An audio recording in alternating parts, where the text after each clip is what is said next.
के महीने में जितने लोग पार्थिव शिवलिंग का निर्माण करते हैं, सावन के महीने में जितने लोग पार्थिव शिवलिंग बनाकर पूजन करते हैं, कोई सहजता नहीं है।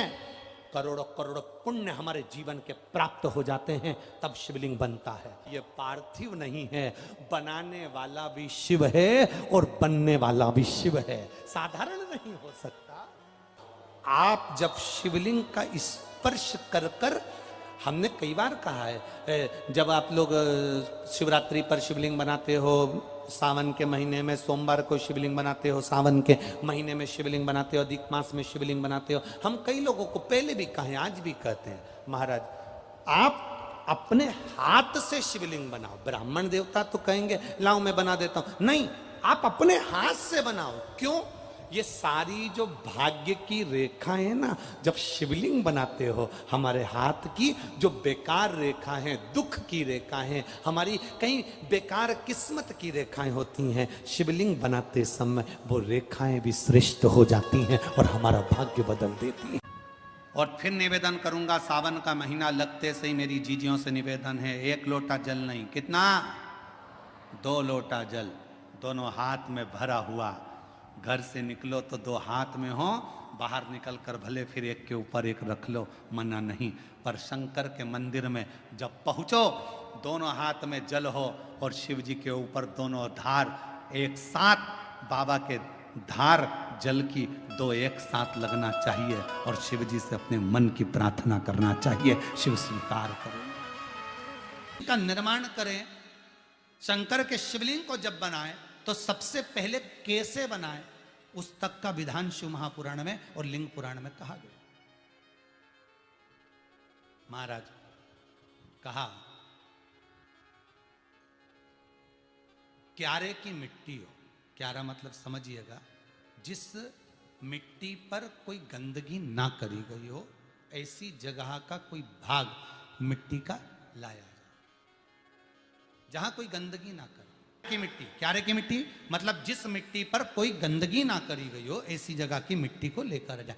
और मिट्टी को लाने के बाद थोड़ा पानी का सींचन कर दें, अर्थात घर में लाएं तो उससे पहले मिट्टी को पवित्र करें। अपने घर में गंगा जल रखा हो, यमुना जल रखा हो, सरयू जी का जल रखा हो, उससे मिट्टी का सींचन कर दें।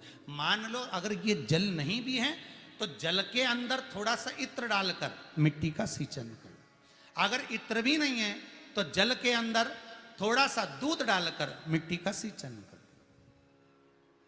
दूध भी नहीं है तो एक बेलपत्री जल के अंदर डालकर उस पानी का सींचन कर। बेलपत्र भी नहीं है, पीपल का पत्ता डालकर उसका सींचन कर दें। पर मिट्टी पर घर में लाते से ही, ये नहीं कि मिट्टी आज लाए और तुमको शिवलिंग कल बनाना है, तो मिट्टी अगर 1 दिन पहले लाए हो, 2 दिन पहले लाए हो, 4 दिन पहले लाए हो, तो उसी दिन जल का सींचन होना चाहिए। ये नहीं कि जिस दिन बनाएंगे उस दिन सींचन होगा।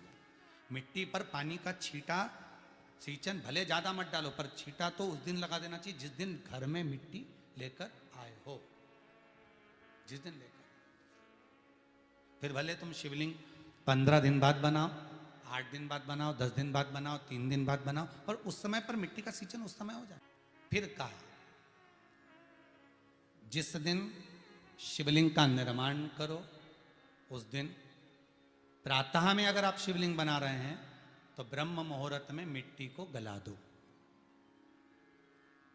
किस पानी से गलाना है उसका भी प्रमाण, उसका भी शास्त्र वर्णन कर रहा है। किस जल से गलाया जाए, शिव महापुराण की कथा कहती है। अगर आपको आज शिवलिंग का निर्माण करना है, शाम को आप शिवलिंग का निर्माण कर रहे हो, तो अपने पानी का जो मटका होता है, हंडा होता है, रसोई घर में जहां पानी भर कर रखते हो, उसके नजदीक में एक कलश जिसमें अलग से ताजा जल भरा जाए और उस पर प्लेट ढकी हो और उस पर एक चावल का दाना रखा हो, उस जल को लेकर आओ। थोड़ी देर रखा रहे, आधा घंटा, 2 घंटा, 3 घंटा, 15 मिनट, 20 मिनट, पर वो पानी वहां रखा होना चाहिए। रसोई घर में अन्नपूर्णा का निवास होता है, परिंदे के पास पितरों का निवास होता है। अन्नपूर्णा, पित्र सब रसोई घर के भीतर विराजमान होते हैं। शास्त्र कहता है 33 कोटि देवता एक समय के लिए, एक क्षण के लिए हमारे रसोई घर में प्रवेश करते हैं। इसलिए रसोई घर को तुम पूरे घर को स्वच्छ रखो ना रखो, पूरे घर को तुम साफ रखो ना रखो, पर रसोई घर एकदम क्लीन होना चाहिए। पहला क्रम है पार्थिव शिवलिंग का निर्माण। सावन के महीने में अगर आप शिवलिंग बनाते हैं, सोमवार को शिवलिंग बनाते हैं, तो नियम ध्यान रखिएगा महाराज, लिंग पुराण से है ये, इसका नियम ध्यान रखिए। क्या करना है, मिट्टी को लाना है, जल का छींटा देना, छींटा जरूर देना, घर में लेकर आए और जल का छींटा होना जरूरी है। 2 दिन तक 3 दिन तक मिट्टी रखी हुई है और उसके बाद अगर आपने पानी का छींटा नहीं दिया है और आपने डायरेक्ट मिट्टी को गला दिया और उसके बाद बनाया, तो उसका कोई प्रमाण नहीं। जल का छींटा अवश्य, फिर उसको रख दें।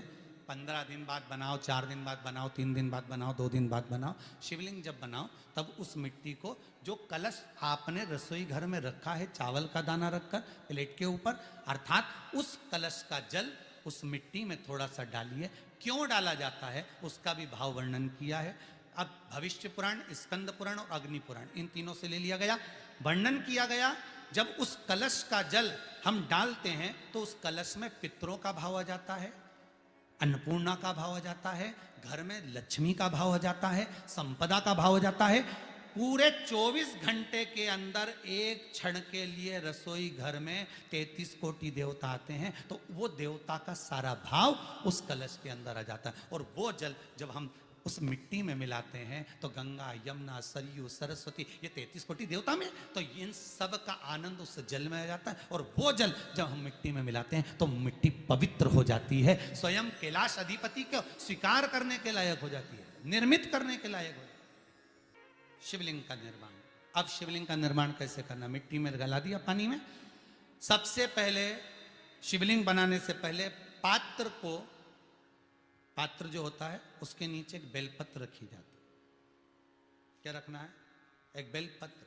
शंकर को झेलने के लिए कोई साधारण नहीं है पात्र जिस पे झेला जाए।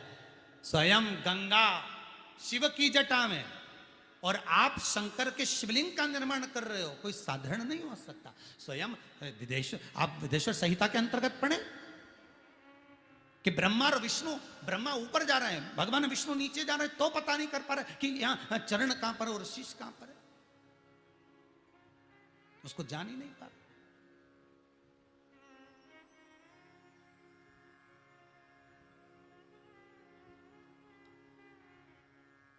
बस एक बेलपत्र साधारण भाव में, बेलपत्र भी सीधा भाग, और इस बेलपत्र की जो डंडी है वो उत्तर दिशा में रखना है थाली के अंतर्गत। जब आप शिवलिंग का निर्माण करें उत्तर, इसके ऊपर जो गलाई हुई मिट्टी है वो डाल दीजिए। और डालने के बाद सबसे पहले शिवलिंग का स्वरूप बनाना। सबसे पहले नीचे की जलाधारी नहीं बनाना, क्या बनाना है, शिवलिंग का स्वरूप बनाना। बनाने के बाद उसी शिवलिंग के पास में और मिट्टी डाल लीजिए, फिर जलाधारी का निर्माण करें, फिर जलाधारी।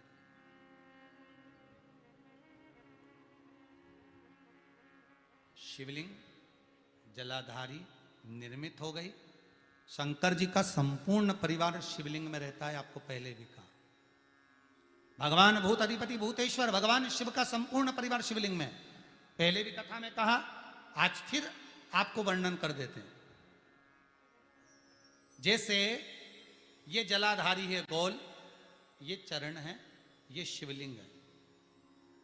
ये जो गोल भाग है जहां पर भगवान शंकर का शिवलिंग रखा है, ये पार्वती जी का हस्त कमल है।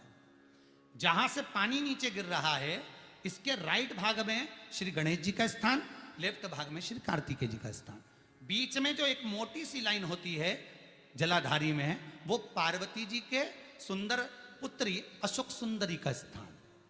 शंकर जी के ऊपर जो तिकोनी रखी रहती है, उसके ऊपर से जो जल बूंद बूंद नीचे गिरता है, ये जो पानी बूंद बूंद नीचे गिरता है, या आप कलश से जल चढ़ाते हो या आप श्रृंगी से जल चढ़ाते हो, तो ये जो पानी गिर रहा है, ये शंकर भगवान की 5 पुत्रियां, जया, विषहरा, शामरी बारी, दौतली और देव, ये शंकर जी की 5 बेटियां,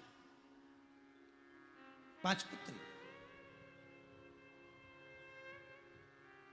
कार्तिकेय भी है, गणेश भी हैं, अशोक सुंदरी भी है, शंकर जी की 5 बेटियां भी हैं, शंकर भी है और पार्वती भी। अर्थात शिव जी के परिवार में आपको गणेश जी की पूजन अलग करने जाने की जरूरत नहीं पड़ेगी, शंकर के परिवार में पार्वती जी की पूजन अलग करने जाने की जरूरत नहीं पड़ेगी, कार्तिकेय की पूजन अलग जाकर करने की जरूरत नहीं है। शंकर का परिवार, शंकर के शिवलिंग के साथ में उस जलाधारी में संपूर्ण परिवार शंकर का विराजमान है, संपूर्ण परिवार।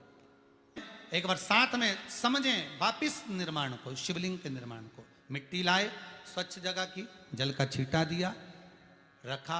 जब शिवलिंग बनाया तो एक कलश पानी पहले से 2 घंटा, आधा घंटा, 15 मिनट, 20 मिनट पहले उसको रख दिया। उसी पानी से उसको गीला करा। गीला करने के बाद उसका निर्माण सबसे पहले बेलपत्री, बेलपत्री के ऊपर मिट्टी, मिट्टी के ऊपर रखकर शिवलिंग का निर्माण, फिर जलाधारी का निर्माण, जलाधारी का निर्माण और शिवलिंग का निर्माण पूर्ण होने के बाद में फिर बाबा का सुंदर भाव से आप श्रृंगार करें, अभिषेक करें, पूजन करें।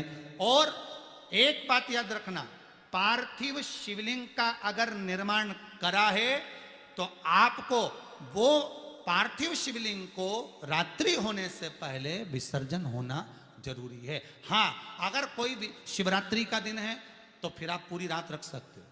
हरतालिका तीज का दिन है, पूरी रात रख सकते हो। बड़ी तीज है, छोटी तीज है, आप शिवलिंग बनाए हो तो आप पूरी रात रख सकते हो। विशेष कोई उत्सव है, श्रावण का महीना है, पूरी रात रख सकते हो। पर बाकी के समय अगर आप शिवलिंग का निर्माण करें तो उसको सूर्यास्त होने के पहले आप उसको नदी में, जल में, जलाशय में विसर्जन करें। बहुत ध्यान दीजिएगा, विसर्जन करते समय जब आप विसर्जन करें, पानी में अपने पात्र को, शिवलिंग को जब छोड़ें, उस समय पर ध्यान दीजिएगा कि शिवलिंग की जो जल की धार है, जिसका उत्तर की ओर जो जल की धार होती है, विसर्जन करते समय वो जल की धार अर्थात वो उत्तर का भाग हमारी ओर होना चाहिए और थाली इस तरह से पकड़ें कि वो भाग हमको जब डालें तो वो भाग हमको दिखे, थोड़ा सा नजर आए पानी में डालते समय। और जब वो थोड़ा भाग दिखता रहे और जिसलिए आपने शिवलिंग बनाया, जिस कामना से आपने शिवलिंग बनाया है, वो कामना उस भाग को पानी में देखते देखते बोल दीजिए, वो कामना पूर्ण हो जाती है। इसको कहते हैं पार्थिव शिवलिंग का निर्माण करना और उसकी आराधना करना। मन की अभिलाषा रखकर तुम्हें जो चाहिए, एक काली मिर्ची और तिल्ली के, काली तिल्ली के 7 दाने, एक काली मिर्ची और तिल्ली के, काली तिल्ली के कितने दाने? 7 दाने हथेली में रखकर अपनी कामना कर कर मन से अपने मन के बात को कहकर शंकर भगवान के शिवलिंग पर चढ़ा दीजिए। आपकी मनोकामना, कहते हैं हर महीने शिवरात्रि आती है, इस शिवरात्रि पर, मुख्य शिवरात्रि पर चढ़ाओगे, अगले महीने की जब शिवरात्रि आएगी तो आपकी मनोकामना पूरी हो जाएगी। एक काली मिर्ची और 7 काली तिल्ली के दाने, मात्र 7। महाराज, जिसके घर में क्लेश रहता हो, बहुत ज्यादा लड़ाई झगड़े हो रहे हैं, सास बहू के झगड़े, ना बहू कुछ सुनने को तैयार, ना सास सुनने को तैयार, और घर में बेचारे पुरुषों की आफत, यहाँ भाई भाई झगड़ रहे हो, सास बहुएं झगड़ रही हो, कुछ मत करिए। गेहूं की बाली को तोड़ो, गेहूं की बाली जानते हो ना, जिसमें आप लोग तो गेहूं की बाली को तोड़ना है और बाली 7 बाली तोड़कर अपने घर में घुमाकर अपने घर का नाम और गोत्र बोलकर उसको शंकर को समर्पित कर दीजिए। जिंदगी में कभी सास बहू का झगड़ा नहीं होगा। महाराज, शिवरात्रि के दिन उसको समर्पित करिए, आपके घर में कभी क्लेश नहीं मच सकता। 12 महीने शिवरात्रि आती है और शिवरात्रि के दिन रात्रि को 12 बजे शंकर भगवान पर एक धतूरा चढ़ा दो। क्या चढ़ाना है? जम के बोलिए जरा, धतूरा। ये शंकर भगवान को धतूरा चढ़ा दो। 12 बजे रात्रि को शिव जी पे धतूरा चढ़ाओ, आधे घंटे तक धतूरा चढ़े रहने दो और आप श्री शिवाय नमस्तुभ्यम का जाप करो। जिस शंकर जी पे धतूरा चढ़ाए उस मंदिर के बाहर बैठकर कौन सा मंत्र जपना है? श्री शिवाय नमस्तुभ्यम। फिर से बोलो, श्री शिवाय नमस्तुभ्यम। धतूरा चढ़ाकर श्री शिवाय नमस्तुभ्यम का स्मरण करिए। और जो दुकान नहीं चलती हो, घर में लक्ष्मी नहीं टिकती हो, खेत में फसल अच्छी नहीं आती हो, संपदा नहीं आ रही हो, बस उस धतूरे को लाल वस्त्र में बांधकर अपनी दुकान में, अपने व्यापार में, अपने घर में रात को 12:30 बजे उठाकर लाओ और 4 बजे के पहले उसको अपनी दुकान, व्यापार, व्यवसाय में उसको बांध दीजिए। और अगर जो जमीन फसल सही नहीं दे रही हो उस जमीन में ले जाकर गाड़ दीजिए, आपको जीवन में कभी तकलीफ नहीं भोगना पड़ेगी, लक्ष्मी बढ़ती चली जाएगी महाराज, संपदा बढ़ेगी। जो व्यक्ति ज्यादा बीमार रहता हो, बहुत बीमारी उसको घेरे रहती हो, परेशान रह रहा हो, बीमारी बनी हुई है, तो बोर चढ़ाइए। बेर क्या बोलते हैं यहाँ पर, बेर की बोर, वो खाने वाला बेर जो होता है, उस बेर को 7 बेर ले लो और 7 बेर को लेकर अपने ऊपर से घुमाकर शिवरात्रि की दोपहर के 12 बजे शंकर भगवान के शिवलिंग पर ले जाकर उस बेर को चढ़ा दीजिए। आपका रोग, आपकी बीमारी मात्र 3 महीने के अंदर समाप्त हो। तो श्रावण के महीने में कोई भी एक नियम अवश्य धारण करो पूरे सावन, कि मैं शिव जी के मंदिर जाऊंगी या बेलपत्र को जल चढ़ाऊंगी या शंकर जी के मंदिर का दर्शन करूंगी या शिखर का दर्शन करूंगी या शिव जी के मंदिर में 1 चावल का दाना या 2 लोटा जल का स्मरण या बाबा देवादिदेव महादेव का मंत्र स्मरण करूंगी। प्रतिदिन अपने हाथ में 2 लोटा जल भरकर शिव को जल की धार लगाऊंगी। कोई भी एक नियम अपने श्रावण महीने में अवश्य,